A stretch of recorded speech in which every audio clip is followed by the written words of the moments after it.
Hey everyone, welcome to our channel. This is the Medan series, episode number 5.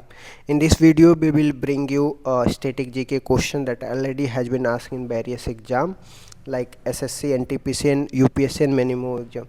The topic I will cover it like national event, historical event and scientific fact, polity and geography.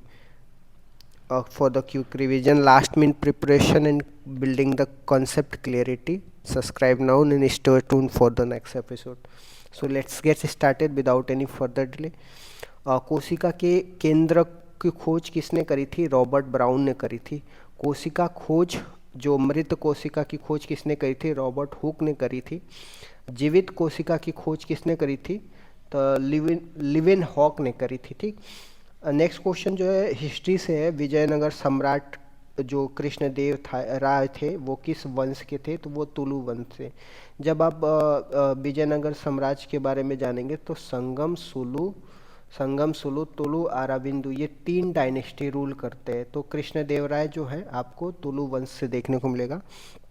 इनके दरबार में अष्टदिग्गज रहते थे. ठीक. इन्होंने एक ग्रंथ की रचना करी थी जिसको अमुक्त माल्यादाक बोलते. ठीक. विजयनगर की इस्टेब्लिशमेंट हरियर और बुक्का 2 भाइयों ने करी थी. 1336 में करी थी. ठीक. नेक्स्ट क्वेश्चन दे दे पॉलिटी से कि कौन सा अनुच्छेद राज्य के पोषण स्तर को और जीवन स्तर को बढ़ाने, सार्वजनिक स्वास्थ्य सुधार करने का कर्तव्य निर्धारित करता है? तो जब आप डीपीएसपी पढ़ोगे जो आयरलैंड से लिया गया भारत के संविधान में 36 से 51 में, डीपीएसपी भी एक टाइप का फंडामेंटल राइट होता है, लेकिन इसकी उल्लंघन होने पे आप डायरेक्टली सुप्रीम कोर्ट नहीं जा सकते. ठीक. तो गवर्नमेंट क्या करती है, कोई भी पॉलिसी बनाती है तो डीपीएसपी को ध्यान में रख के पॉलिसी बनाती है. तो डीपीएसपी में आर्टिकल 47 ये बताता है कि राज्य क्या करेगा, पोषण स्तर, राज्य के पोषण स्तर और जीवन स्तर को बढ़ाने के लिए सार्वजनिक स्वास्थ्य सुधार की कर्तव्य निर्धारित करेगा. तो हेल्थ के बारे में कहाँ पे दिया है? डीपीएसपी में आर्टिकल 47 में दिए. डीपीएसपी कहाँ से लिया गया? आयरलैंड से, article 36 to 51. The great Indian novel an era of darkness, ये किताब है शशि थरूर की है जो कांग्रेस के लीडर है. ठीक. राष्ट्रीय मानवाधिकार आयोग, नेशनल ह्यूमन राइट कमीशन, आपको देखने को मिलेगा 1993 के एक्ट से लाया गया था. इसके वर्तमान में अध्यक्ष कौन है? जे अरुण मिश्रा है. ठीक. इसको दंतहीनवाद बोला गया है. किसके द्वारा? एच.एल. दत्तू के द्वारा बोला गया, दंतहितवाद बोला गया. ठीक. राष्ट्रीय आपातकाल की बात करते हैं, जब भी हम इमरजेंसी की बात करते हैं 352, आर्टिकल 352, आर्टिकल 356 और 360 में दिया गया. तो इमरजेंसी 3 टाइप के होते हैं. इसमें राष्ट्रीय आपात जिसको नेशनल इमरजेंसी बोला जाता है आर्टिकल 352 के तहत दिया गया, जिसमें मौलिक अधिकार का क्या किया जाएगा, आपको निलंबन कर दिया जाएगा. लेकिन 2 मौलिक अधिकार को छोड़ करके, जो आर्टिकल 20 और 21 है, इस फंडामेंटल राइट को छोड़ करके सारे फंडामेंटल राइट को क्या कर दिया जाएगा, बैन कर दिया जाएगा.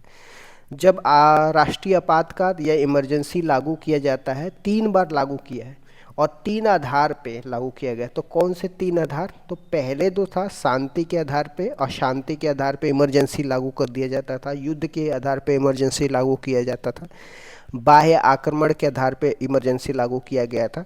लेकिन ये जो शांति है इसको हटा करके 44th कॉन्स्टिट्यूशन अमेंडमेंट करके 1978 में अब सशस्त्र विद्रोह के आधार पे क्या किया जाएगा, इमरजेंसी लगाया गया. मैं यही बताना चाहता हूँ कि जब हम इमरजेंसी की बात करते हैं तो आपको आर्टिकल 352 याद करना है और 3 आधार पे लगता है. कौन सा? सशस्त्र विद्रोह, युद्ध और बाह्य आक्रमण. ये सशस्त्र विद्रोह कब डाला गया था? आर्टिकल 352 में 44वें संविधान संशोधन 1978 में सशस्त्र विद्रोह जो है अशांति की जगह पे आया था.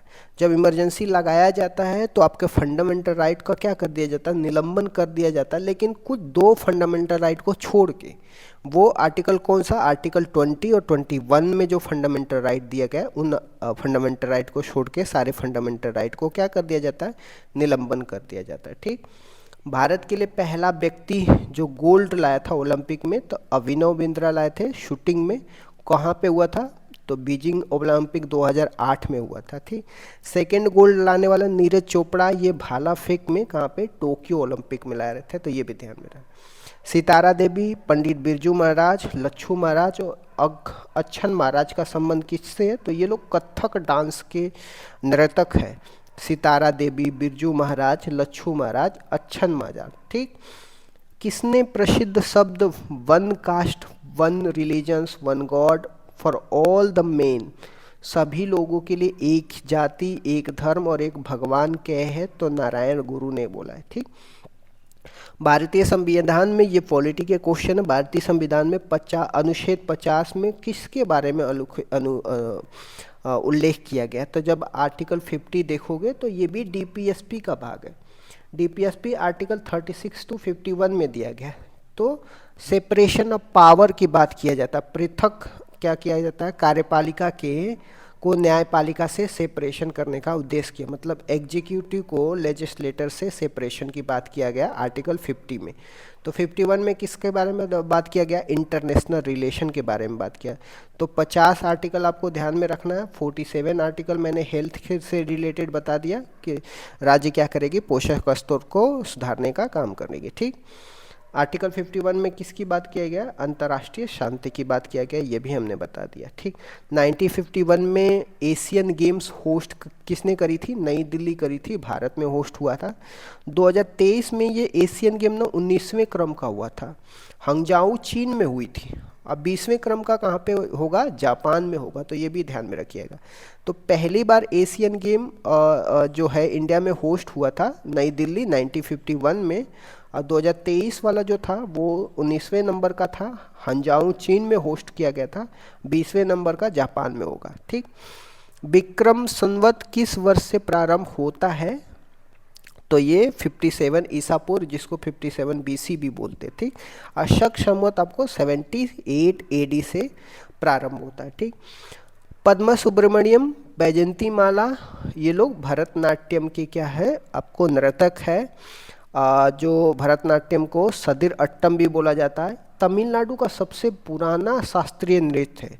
भरतनाट्यम कहाँ का डांस है, तमिलनाडु का है। इसको क्या बोला जाता है, इसको सदिर अट्टम भी बोला जाता है। तो इसके इम्पोर्टेंट डांसर कौन है, तो पद्मा सुब्रमण्यम है, वैजंती माला है। पद्मा सुब्रमण्यम को पद्म विभूषण से सम्मानित किया जाता है, वैजंती माला को पद्म विभूषण से सम्मानित किया जाता है। रुक्मणी देवी भी आपको देखने को मिलेगा, भरतनाट्यम के नर्तक है। यामिनी कृष्णमूर्ति भी भरतनाट्यम और कथक दोनों के, और इनकी किताब का भी नाम है ए पैशन ऑफ डांस, ये भी ध्यान में रखिएगा। यामिनी कृष्णमूर्ति की बुक का नाम क्या है, ए पैशन ऑफ डांस। तो थोड़े इम्पोर्टेंट स्टैटिक जीके किसी न किसी एग्जाम में पूछा हुआ है, so that's why I am discussing here, ठीक। भारतीय संविधान में समवर्ती सूची की अवधारणा कहाँ से लिया गया, ऑस्ट्रेलिया से ली गई, ठीक। जब हम कॉन्करेंट लिस्ट की बात करते हैं तो 7th शेड्यूल में state list, union list, concurrent list दिया गया। तो कॉन्करेंट लिस्ट में कौन लॉ बना सकता है, सेंट्रल गवर्नमेंट और स्टेट गवर्नमेंट दोनों ही लॉ बना सकते हैं कॉन्करेंट लिस्ट में। तो ये जो कॉन्करेंट लिस्ट का हमने अवधारणा ऑस्ट्रेलिया से लिया हुआ है, ठीक। राज्य सूची में 5 ऐसी चीजें थे जिसको कॉन्करेंट लिस्ट में डाल दिया गया। कौन से संविधान संशोधन करके, 42nd कॉन्स्टिट्यूशनल अमेंडमेंट किया गया था 1976 में, जो स्टेट लिस्ट की 5 ऐसी चीजें हैं जो कॉन्करेंट लिस्ट में डाल दिया जाता है।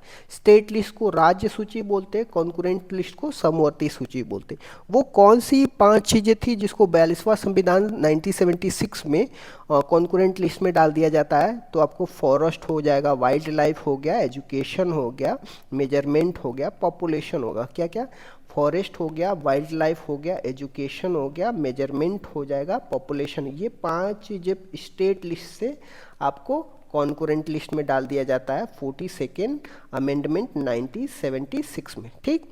वेस्ट बंगाल चावल की 3 फसलें होती है। तो वेस्ट बंगाल में चावल की 3 फसलें होती है 1 साल के अंदर ही। ये इनका नाम क्या है, औस है, अमन है, बोरो। ये औस, अमन, बोरो ये क्या है, वेस्ट बंगाल की चावल की 3 फसलें हैं, 1 साल के अंदर 3 बार उगाई जाती है। सर्दियों में औस उगाई जाती है, मानसून में अमन नामक चावल की किस्म की खेती की जाती है, और ग्रीष्म काल में बोरो नामक चावल की खेती की जाती है। हमारे फंडामेंटल राइट में आप देखोगे 12 से 36 के बीच में दिया गया है।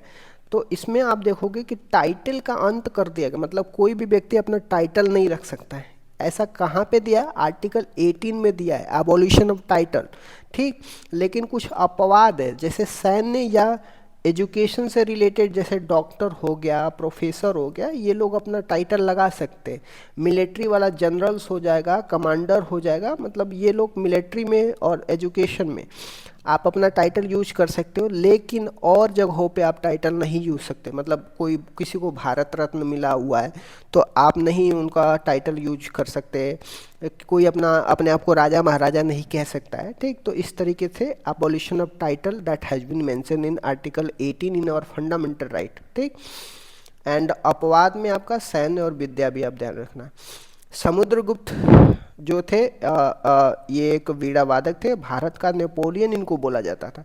और समुद्रगुप्त के दरबार में हरिशेर नाम का एक व्यक्ति रहता था, उसने प्रयाग प्रशस्ति की स्टार्ट करी थी। प्रयाग प्रशस्ति किसने करी थी? हरिशेर ने करी थी। और हरिशेर कौन था? समुद्रगुप्त के दरबारी कवि थे। क्या था? दरबारी कवि थे। ठीक, नेक्स्ट देख लेते हैं फाइनेंस कमीशन से। फाइनेंस कमीशन की हम बात करते हैं, आर्टिकल 280 में दिया गया है फाइनेंस कमीशन के बारे में। पहले वित्त आयोग कौन थे? केसी नियोगी थे। 15वें वित्त आयोग कौन से?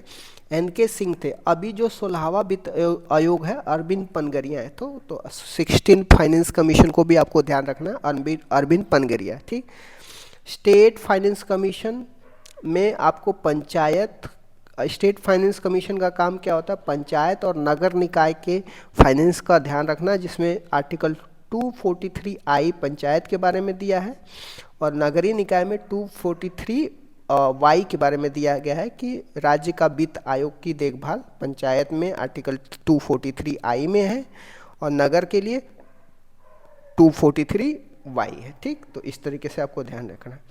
केंद्रीय कपास अनुसंधान संस्थान कहाँ पे है? नागपुर में। ठीक, WTO का वर्ल्ड ट्रेड ऑर्गेनाइजेशन का गठन कब किया गया था? 1 जनवरी 1995 में। हेडक्वार्टर जिनेवा में।